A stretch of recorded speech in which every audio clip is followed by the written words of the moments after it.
আমরা আপনি সবাই সংসার করছি, কিন্তু কখনো কি ভেবে দেখেছেন আমরা সংসার তো করছি নাকি সংসারই আমাকে আপনাকে ধীরে ধীরে গ্রাস করে নিচ্ছে।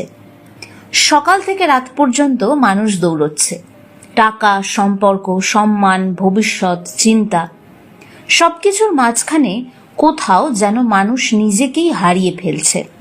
এক সময় যে মন ঈশ্বরকে ডাকতে চাইতো, সেই মন এখন শুধু হিসেব কষে, কখনো ভবিষ্যতের ভয়, কখনো অপমানের কষ্ট, কখনো লোভ, কখনো তুলনা।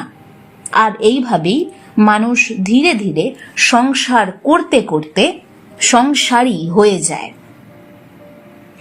এই জন্যে ঠাকুর বলেছেন, এত গভীরভাবে, এত সহজ কথা অথচ গভীর কথা। সংসার করতে এসেছেন, সংসারী হতে আসেননি আপনি। একটু থামুন। এই কথাটার মধ্যে পুরো গীতা, উপনিষদ, ভক্তি, আত্মজ্ঞান শ্রী শ্রী রাম ঠাকুর উপুর করে দিয়েছেন, উজাড় করে দিয়েছেন। কারণ সমস্যা সংসারে নয়, সমস্যা হলো সেই সংসারের প্রতি আমাদের যে আসক্তি। সেখানে ভগবদ গীতায় শ্রীকৃষ্ণ অর্জুনকে যুদ্ধক্ষেত্র ছেড়ে পালিয়ে যেতে বলেননি। তিনি বলেননি সব ছেড়ে দাও, জঙ্গলে চলে যাও, পালিয়ে যাও। তিনি বলছেন কর্ম করো, যুদ্ধ করো, কিন্তু আসক্ত হয়েও না। এই অনাসক্তি কথাটাই সবচেয়ে কঠিন, কারণ বাইরে কাজ করতে করতে মন ধীরে ধীরে জড়িয়ে পড়ে। মানুষ ভাবে এই বাড়িটা আমার, এই সম্পর্কগুলো আমার, এই সম্মান, এই পজিশন আমার। আর এখান থেকেই শুরু হয় হারিয়ে ফেলার ভয়, হারানোর ভয়, অপমানের ভয়, ভবিষ্যতে কি হবে তার ভয়। উপনিষদ বলছে যেখানে আসক্তি সেখানেই বন্ধন। সেই জন্যই পরম দয়াল শ্রী শ্রী রাম ঠাকুর পদ্ম পাতার উদাহরণ দিয়েছেন। পদ্ম পাতা জলের মধ্যেই থাকে, কিন্তু জল তাকে ভেজাতে পারে না। ঠিক সেইভাবেই সংসারে থাকুন, দায়িত্ব পালন করুন, পরিবারকে খুব ভালোবাসুন, কিন্তু ভিতরে ভিতরে মুক্ত থাকুন। মানুষের অজ্ঞানতা মানুষকে এটা জানায় যে ইমোশনাল অ্যাটাচমেন্টই ভালোবাসা। আদতে তা নয়। ইমোশনাল অ্যাটাচমেন্ট আর ভালোবাসা মোটেও এক জিনিস নয়। ভেতরে ভেতরে মুক্ত থাকা যায় যদি ইমোশনালি আমরা ডিটাচড হওয়ার অভ্যাস করি। আজকের মানুষ বাইরে স্বাধীন, ভিতরে বন্দী, কারণ মন সব সময় কোনো না কোনো কিছুকে আঁকড়ে ধরে বসে আছে। কিন্তু একটা গভীর সত্য রয়েছে, যেটাকে আপনি আঁকড়ে ধরছেন আজকে, একদিন সেটাকেই ছাড়তে হবে। এই শরীরও থাকবে না, এই সম্পর্কও থাকবে না, এই অর্থও থাকবে না। তাহলে কি থাকবে?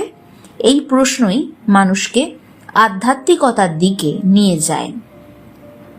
উপনিষদ বলছে, তুমি এই ক্ষণস্থায়ী পরিচয় নও, তুমি শরীর নয়, তুমি শুধু মনও নয়, তুমি সেই চৈতন্য যেটা সব কিছুকে দেখছে, সব কিছুর সাক্ষী। এই সাক্ষী ভাবের কথাই শ্রী শ্রী রাম ঠাকুর বারংবার বলেছেন। তো তিনি একটা সুন্দর কথা বলতেন যে কর্তা ভাব ত্যাগ করে সব কিছু তাকে দিয়ে দাও, তিনি কর্তা, আপনি কর্তা নন। আমরা যে সংসারে রয়েছি, আমরা সেবক।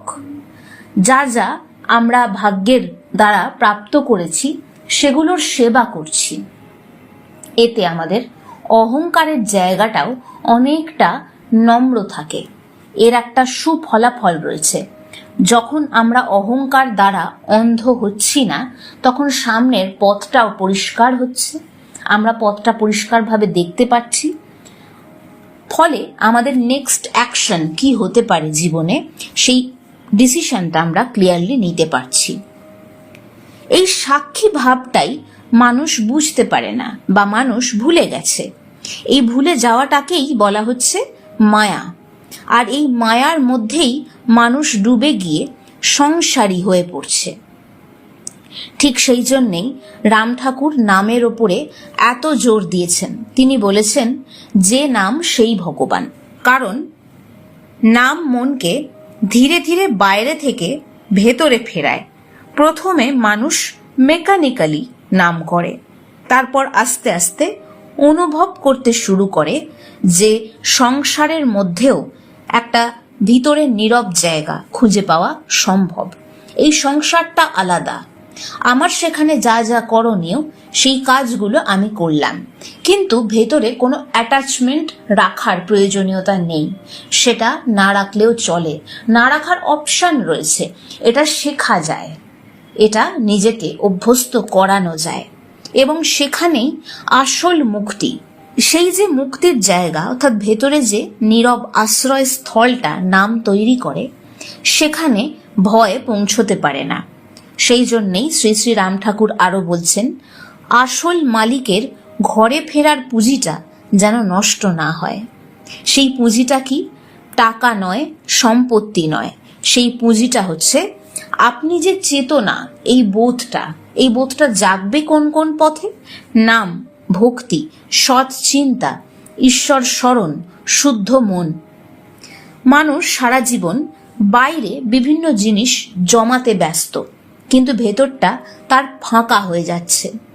মৃত্যুর সময় কেউ ব্যাংক ব্যালেন্স নিয়ে যেতে পারে না, মনের সংস্কার সাথে করে যায়। সেই জন্যে নাম খুব গুরুত্বপূর্ণ। বা আপনি আপনার জীবনে যে যে কাজগুলো করছেন, সেই কাজগুলোর পিছনে থাকা আপনার ইন্টেনশন, আপনার মনের ভাবনাগুলো বেশি ইম্পর্টেন্ট। সংসারে কাজ করতে করতেও ভেতরে ভেতরে নাম চলতে পারে। আপনি হাঁটছেন, দেখবেন আপনি হাঁটছেন বা কোনো কাজ করছেন, ভেতরে কিছু না কিছু চিন্তা তো আপনার চলছে। সেই চিন্তার মোড়টা, দিশাটা একটু ঘুরিয়ে দিতে বলছি। ঘুরিয়ে দিন আপনার যে ইষ্টের কথা ভাবতে ভালো লাগে তার দিকে। রামকৃষ্ণ, জয় শ্রীকৃষ্ণ, জয় হনুমানজি, জয় মা কালী, এই নামগুলো আস্তে আস্তে নিজের ভেতরে চালাতে থাকুন। তাড়াহুড়ো নয়, এখানে কোথাও পৌঁছানোর তাগাদা নেই, এখানে কোনো কম্পিটিশন নেই। শুধু মনে করবেন এই শব্দগুলোর দ্বারা, এই তরঙ্গগুলোর দ্বারা আপনি সেই পরম শক্তিমানের সঙ্গে সংযোগ স্থাপন করছেন। আমরা যার কথা চিন্তা করি তার ভাব পাই। তাহলে আমরা এমন কারো চিন্তা করব যে আমাকে সবচেয়ে বেশি লাভ দিতে পারে, সবচেয়ে বেশি লাভবান আমাকে করতে পারে সেই পরম শক্তিমান, তার সঙ্গে আমি সংযোগ তৈরি করার চেষ্টা করি। নিঃশ্বাসের দিকে ফিরে আসুন, নিঃশ্বাসের সাথে সাথে আস্তে আস্তে নাম করুন। দেখবেন ধীরে ধীরে নাম মনের ভেতরের ভয়কে নরম করে দেয়। আজকাল মানুষ ভাবে, বেশিরভাগ মানুষই এই চিন্তাধারায় অভ্যস্ত, এবং সেখান থেকেই দেখবেন মানুষ অন্যকে মজাও করে। এই মজা করার ব্যাপারটা আসে অজ্ঞানতা থেকে, কারণ তারা ভেতরে ঢুকে আসল তথ্যগুলো জানছে না, বা জানতে গেলে পরিশ্রম করতে হবে, সেটা তারা করতে আগ্রহী নয়। কিন্তু সমালোচনায় কোনো পরিশ্রম লাগে না, তাই তারা সমালোচনা করে বলে যে স্পিরিচুয়ালিটি মানে তো সব ছেড়ে দেওয়া। না না, আমি এক্ষুনি সব ছাড়তে পারবো না। স্পিরিচুয়ালিটি মানে সব ছেড়ে দেওয়া আদতেও নয়। যদি এটা হতো তাহলে ভগবদ গীতায় ভগবান শ্রীকৃষ্ণ অর্জুনকে যুদ্ধক্ষেত্রের মধ্যে দাঁড়িয়ে ভগবদ গীতা পুরো 18টা অধ্যায় শোনাতেন না। এটাই প্রমাণ করে দেয় যে আধ্যাত্মিকতার প্রয়োজন জীবনে বাঁচার তাগিদেই রয়েছে। জীবনটাকে সঠিকভাবে যাতে আমরা বাঁচতে পারি, সেই জন্যই আধ্যাত্মিকতা। আসল ত্যাগ হলো স্পিরিচুয়ালিটি। যে ত্যাগের কথা আমাদেরকে বোঝায়, সেই আসল ত্যাগ হচ্ছে ভেতরের আসক্তিটা ছেড়ে দেওয়া। ভগবান শ্রীকৃষ্ণ অর্জুনকে কি বলেছিলেন? যে তুমি সবকিছু ছেড়ে দিয়ে আমার শরণাপন্ন হও, আমার পায়ে তুমি আশ্রয় নাও, অর্থাৎ তুমি সমর্পণ করে দাও আমার ওপরে সবকিছু। মহাভারত, গীতা সম্পূর্ণ ভালো করে পড়লে এই একটাই কনক্লুশনে এসে পৌঁছানো যায় যে ভগবান শ্রীকৃষ্ণ অর্জুনকে বলছেন, অর্জুন মানে তার সমস্ত ভক্তকুলকে বলছেন যে তোমাদের জীবনে যত জটিলতা আসছে, যত দুঃখ দুশ্চিন্তা তোমরা ফেস করছো, সব তুমি আমার কাছে সমর্পণ করে দাও। এই সাধারণ কথাটা মানুষ সেই কোন যুগ থেকে এখনো অবধি বারবার শুনেও আত্মস্থ করতে পারেনি বলে ঠাকুরকেও ওই যুদ্ধক্ষেত্রে দাঁড়িয়ে 18টা অধ্যায় বলতে হয়েছে সেটাকে বোঝানোর জন্য। আর দেখুন, এখনো অবধি আমরাও বিভিন্নভাবে, আজকে যুগের পরিবর্তনে এসেছে ইউটিউবের ভিডিও, সেখানেও বিভিন্ন মানুষ, বিভিন্ন সাধক, বিভিন্ন শুভাকাঙ্ক্ষী মানুষজন, তারা সবাইকে বলার চেষ্টা করছি যে আপনারা সবাই আসক্তি ছেড়ে দিয়েও সংসারটা সুন্দরভাবে করতে পারেন। এতে আপনাদেরই অন্তরে একটা শান্তি ভাব আসবে। আপনারা নিজেদের জীবনে আরো বেটার একটা মানুষ হতে পারবেন, আরো বেটার একজন সম্বন্ধ তৈরি করতে পারবেন। মানে আপনি একজন বেটার মা হতে পারবেন, বেটার বাবা হতে পারবেন, বেটার ওয়াইফ হতে পারবেন, বেটার হাজবেন্ড হতে পারবেন, বেটার সন্তান হতে পারবেন, শুধু এই আসক্তিটুকু ছেড়ে দিলে। বাইরে দায়িত্ব পালন করতে করতে ভেতরে ঈশ্বরের দিকে থাকা। ঠাকুর শ্রী রামকৃষ্ণ পরমহংস দেবও এই একই কথা বিভিন্ন উপমার মধ্যে দিয়ে বলার প্রচেষ্টা করেছেন। গীতায় কি বলা হয়েছে? পদ্মপত্র মিভাম্বসা। জলের মধ্যে থেকেও পদ্ম পাতা যেমন ভিজে যাচ্ছে না, সেই রকম কর্মের মধ্যে থেকেও মানুষ মুক্ত থাকতে পারে যদি সে সমর্পণের পথ বেছে নেয়। এখন একটা গভীর প্রশ্ন, কিভাবে বুঝবেন আপনি সংসার করছেন নাকি সংসারী হয়ে গেছেন? খুব সহজ। যদি কোনো জিনিস হারানোর চিন্তায় আপনি ভেতরে ভেতরে ভেঙে পড়েন, কোনো কিছুর জন্য আপনি নিরাপত্তাহীনতায় ভোগেন, বুঝবেন মন জড়িয়ে রয়েছে। এবং মজার কথা হলো, আমরা যখনই এই জাতীয় প্রশ্নের মুখোমুখি দাঁড়াবো, এই প্রশ্নের উত্তরে কিছু না কিছু এমন বস্তু, এমন ব্যক্তি পেতেই থাকবো যেটার জন্য আমরা খুব চিন্তিত, যেটা আমরা আমাদের জীবনে রাখতে চাই, হারাতে ভয় পাই, যাতে সেই অ্যাটাচমেন্টটা কেটে যায়। তাই জন্যই এই আধ্যাত্মিক পথে আমরা যাত্রা করছি। যদি মানুষের কথায় আপনার শান্তি নষ্ট হয়ে যায়, তাহলে বুঝবেন ভেতরে আসক্তি রয়েছে। সেই জন্য নিয়মিত জপ, ধ্যান, প্রার্থনা দরকার। এগুলো মানুষকে ভেতরে আস্তে আস্তে ডিটাচ হতে শেখায়। ডিটাচ মানে ইমোশনলেস হয়ে যাওয়া নয়, বরং আরো গভীর ভালোবাসা। আমরা যখন ইমোশনাল অ্যাটাচমেন্ট থেকে বেরিয়ে এসে কাউকে ভালোবাসি, সেটা আরো বেশি পিওর হয়, কিন্তু সেটার মধ্যে কোনো বিপদের সম্ভাবনাও থাকে না, কারণ আপনি আপনার বেস্টটুকু দিচ্ছেন। অপর পক্ষ থেকে কি আসবে আপনার সেটা হাতে নয়। অনেকে এখানে মনে করবে, তাহলে কি আমি আমার সর্বস্ব দিয়ে যাব, সে যা ইচ্ছে তাই করবে? তা তো নয়। আপনি আপনার সমগ্র বিচার বুদ্ধিও তো সেখানে লাগাবেন। কে আপনার জন্য ঠিক নয়, কে আপনার জন্য কতটা ঠিক, কোথায় আপনাকে কতটুকু নিজেকে খুলতে হবে, নিজেকে কতটুকু ইমোশনালি ওপেন করতে হবে, এই সিদ্ধান্তটাও তো আপনার মধ্যে আস্তে আস্তে পরিষ্কার হতে থাকবে।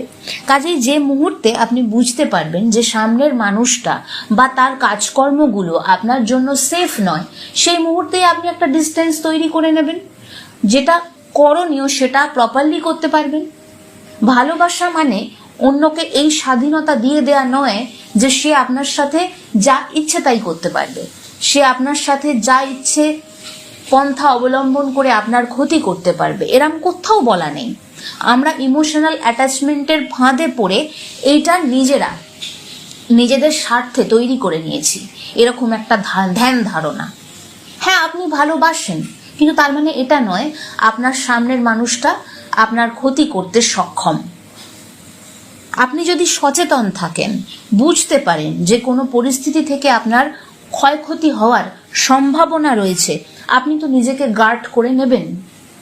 এখানেই এই জন্যই তো সচেতনতার প্রয়োজনীয়তা। যা কিছু বিপদ এসে উপস্থিত হয় ইমোশনাল অ্যাটাচমেন্টের কারণে। ভালোবাসার সাথে বা কর্তব্যের সাথে, সংসারে থাকার সাথে এটার কোনো প্রয়োজনীয়তা নেই। এটা একটা সম্পূর্ণ বাড়তি অপ্রয়োজনীয় ক্ষতিকারক বিষয়। ডিট্যাচ মানে ইমোশনলেস হওয়া নয়, বরং আরো গভীর ভালোবাসা। কারণ তখন ভালোবাসায় ভয় থাকছে না, সচেতনতা থাকছে, দখল করার ইচ্ছা থাকছে না। আজকের পৃথিবীতে বেশিরভাগ সম্পর্কই কিন্তু আসক্তির ওপর দাঁড়িয়ে, সেই জন্য এত কষ্ট। মজার কথা হচ্ছে মানুষ এটা যে ভুল সেটা বুঝতেও পারে না এবং এটাকেই জাস্টিফাই করতে থাকে বিভিন্নভাবে। মানুষকে আস্তে আস্তে একটা এমন সময় আসতে হয় যেখানে মানুষ বুঝতে পারে যে এই আসক্তির জন্যই এত কষ্ট। কিন্তু ভক্তি না, মানুষকে পিওর ভালোবাসা শেখায়।